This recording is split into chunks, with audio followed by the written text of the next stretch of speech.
La Lune fascine les artistes depuis l'Antiquité. À l'occasion des 50 ans des premiers pas de l'homme sur l'astre le plus proche de la Terre, qui nous avait captivés en juillet 1969, une exposition nous invite au voyage au Grand Palais. Plus de 190 œuvres, peintures, sculptures, photographies, vidéos, certaines originales, décryptent les relations que les êtres humains entretiennent avec la Lune, qu'il s'agisse d'exploration scientifique ou de création. Chloé Thibault.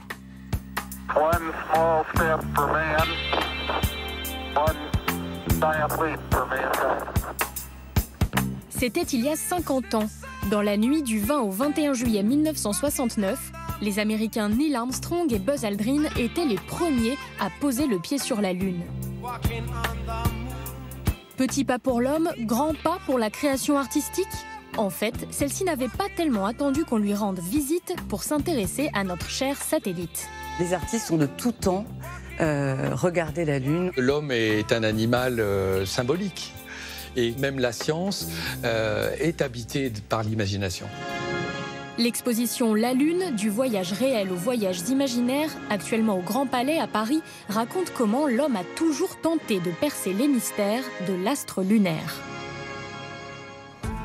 À partir de 1590, les astronomes, dont le célèbre Galilée, font tout pour représenter la Lune objectivement. Du côté des artistes, la réalité scientifique importe peu. Avant Chagall, Miro ou Dali, tous fascinés par ses multiples facettes, c'est au XIXe siècle qu'elle devient un motif incontournable. L'époque romantique célèbre la part rayonnante et bienveillante de la Lune, celle qui préside donc à l'inspiration et aux amours. Cet astre permet, par exemple, aux amoureux de se retrouver dans ce moment de silence et d'intimité que crée la nuit. Donc, la Lune est aussi une espèce d'amoureuse. Nous nous trouvons ici devant un tableau de William Dyce qui reprend les amours de Paolo et de Francesca. Des amours qui, hélas, vont mal se terminer parce qu'on voit dans l'angle du tableau la main du mari qui va venir les tuer. Mais pour l'instant, les amours sont sous l'auspice de la Lune qui veille tout au moins pour un temps sur eux. La Lune, évidemment, c'est aussi un astre de la nuit où se déroulent des choses qui ne peuvent pas se dérouler en plein jour. Par exemple, ce qui est répréhensible, un lieu où vont les âmes des morts, dans l'attente peut-être d'autres choses.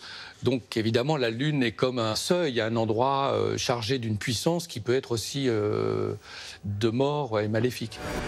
Et au début du XXe siècle, les progrès techniques donnent aux créateurs des rêves d'apesanteur. La Lune a inspiré d'abord les photographes, puisqu'elle a été un sujet d'étude et de développement de la photographie, et puis ensuite de l'image en mouvement et du cinéma.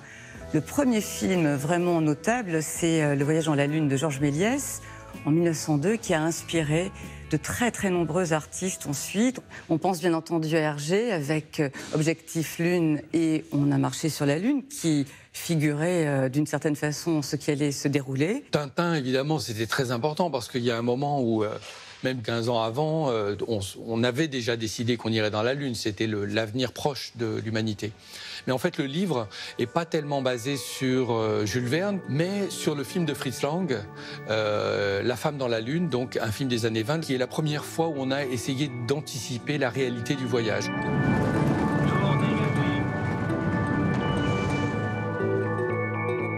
Et lorsque ce voyage arrive, en direct, sous les yeux de 500 millions de téléspectateurs, loin de mettre fin à la relation entre l'art et l'astre, il crée de nouveaux symboles à explorer.